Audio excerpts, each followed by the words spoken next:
नमस्कार दोस्तों, आज की वीडियो बहुत ही ज़्यादा इम्पोर्टेंट रहेगी।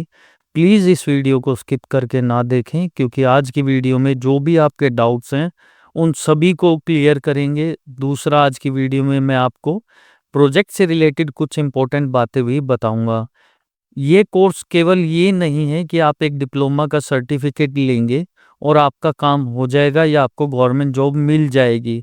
इसमें ऐसा बिल्कुल नहीं है। आप जो भी गवर्नमेंट के लिए फॉर्म अप्लाई करेंगे, काफ़ी सारे क्वेश्चन आपको इसी कोर्स में से देखने को मिलेंगे। तो कृपया करके इस कोर्स को सीरियसली देखें और चीज़ें समझें। अब बारी आती है, काफ़ी सारे बच्चों को कोई व्हाट्सएप ग्रुप में मैसेजेस आए हैं कि असाइनमेंट सबमिशन की डेट 31 मई है या 15 जून है या 20 जून है। तो ये सब रूमर्स फेक हैं। आपके असाइनमेंट जो जमा होंगे वो 30 सितंबर तक जमा होंगे। अभी आपके कोई असाइनमेंट सबमिशन शुरू नहीं हुए हैं।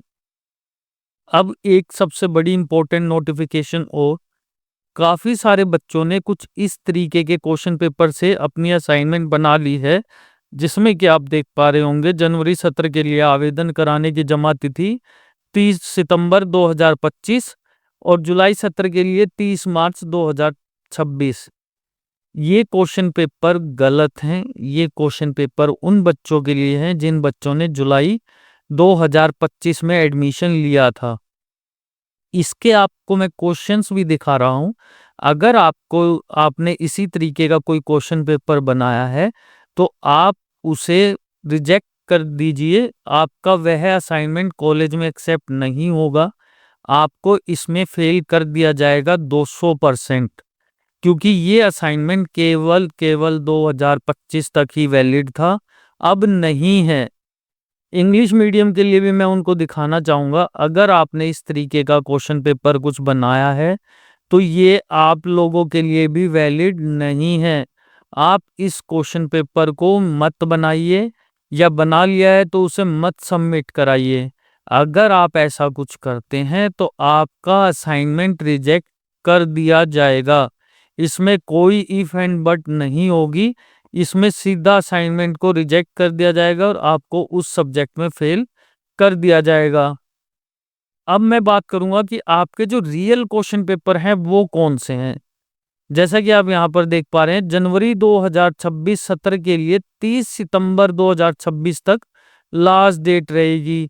ये क्वेश्चन पेपर जो भी जनवरी के स्टूडेंट हैं उन सभी के लिए वैलिड होगा। यहाँ से आप अपने क्वेश्चंस मैच भी कर सकते हैं कि क्या आपने इसी क्वेश्चन पेपर के थ्रू अपने असाइनमेंट लिखना शुरू किए हैं। अगर इसके अलावा आपका कोई भी क्वेश्चन पेपर है तो वो एक्सेप्ट नहीं किया जाएगा। ये जो मैं आपको क्वेश्चन पेपर दिखा रहा हूँ ये DC1 का ही दिखा रहा हूँ। इसके बाद मैं बात करूंगा इंग्लिश मीडियम के लिए। इंग्लिश मीडियम के लिए भी अगर आप देख पाएंगे तो अगर आपने कुछ इस तरीके का क्वेश्चन पेपर बनाया है तो वो आपके लिए वैलिड होगा, जिसमें आपको दिया गया है 30 सितंबर फॉर 2026 जनवरी सेशन। अगर आपने ऐसा क्वेश्चन पेपर बनाया है तो ही वो एक्सेप्टेबल होगा, अदरवाइज एक्सेप्टेबल नहीं होगा। आप अपने क्वेश्चन इससे मैच भी कर सकते हैं। आपका जो भी सब्जेक्ट है वो टोटल 200 मार्क्स का होता है, जिसमें से 100 मार्क्स का आपका असाइनमेंट होता है और 100 मार्क्स का आपका MCQ बेस एग्जाम होते हैं, जो कि आपको दिसंबर में देखने को मिलेंगे। अगर आप इसमें कम मार्क्स लेते हैं तो आपका जो डिप्लोमा है उसकी परसेंटेज और ग्रेड गिर जाती है। दूसरी सबसे इम्पोर्टेंट चीज, अगर आप किसी भी असाइनमेंट या प्रोजेक्ट में पास नहीं होते हो तो आपको कोई भी डिप्लोमा सर्टिफिकेट नहीं दिया जाएगा। ये इंस्ट्रक्शन मैंने शायद आपको लास्ट वीडियो में भी दिखाई थी और आज की वीडियो में भी आपको दिखा सकता हूँ।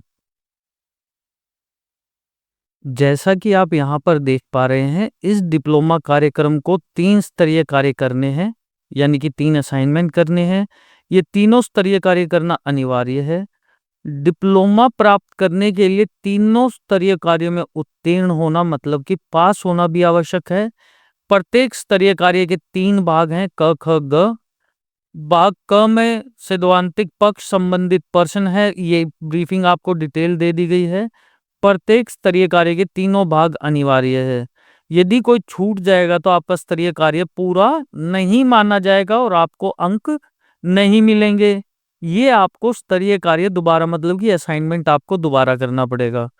दूसरी एक और मैं आपको इम्पोर्टेंट नोटिफिकेशन दिखाना चाहूंगा, जो कि आपके लिए बहुत ज़्यादा जरूरी रहेंगी। कृपया नोट करें, यदि आप पाठ्यक्रम के स्तरीय कार्य को निर्धारित समय से अपने अध्ययन केंद्र में, यानी कि अपने स्टडी सेंटर में, अपने कॉलेज में जमा नहीं करते हैं तो आपको पाठ्यक्रम के सत्रांत परीक्षा में बैठने की अनुमति नहीं दी जाएगी। यानी कि अगर आप असाइनमेंट जमा नहीं करते हैं तो आपको एग्जाम भी देने नहीं दिया जाएगा।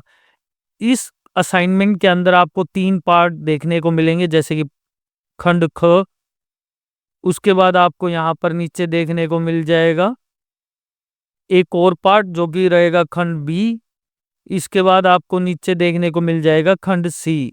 ये तीनों पार्ट पूरा करने के बाद ही आपका एक असाइनमेंट पूरा होता है।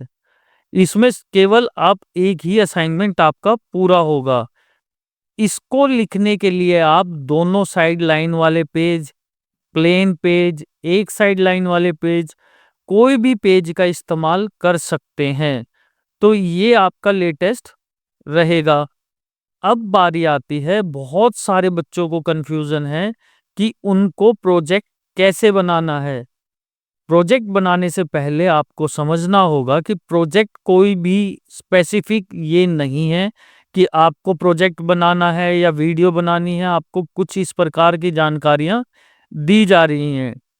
प्रोजेक्ट बनाने में बेसिकली आपको 40 से 90 दिनों तक के बीच में आपको अपनी डेली स्कूल में की गई एक्टिविटी, कि आप बच्चों को किस तरीके से पढ़ा रहे हैं, बच्चों को किस किस टॉपिक पे पढ़ा रहे हैं, कैसे उनकी एक्टिविटीज करा रहे हैं, इनसे रिलेटेड फोटोज और वीडियोस भी लगाना अनिवार्य होगा।